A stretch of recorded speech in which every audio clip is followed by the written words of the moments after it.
Today we have a lot of animals. Let's learn their names. The first one is a cow.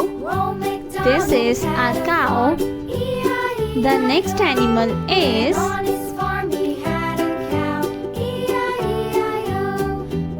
a lion. This is a lion. The next animal is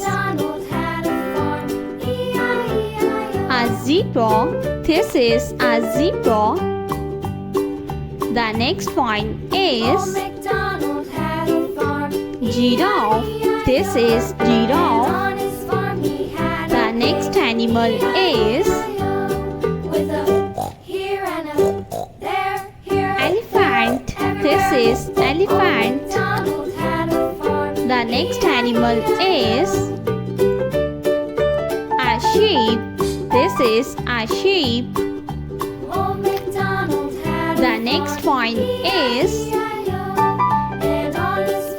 a deer. This is a deer. The next animal is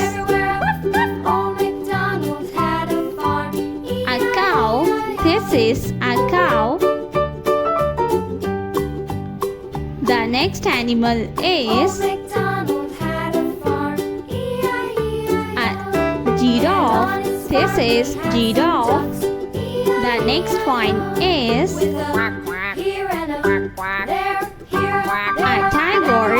This is a tiger. The next animal is a camel. This is a camel.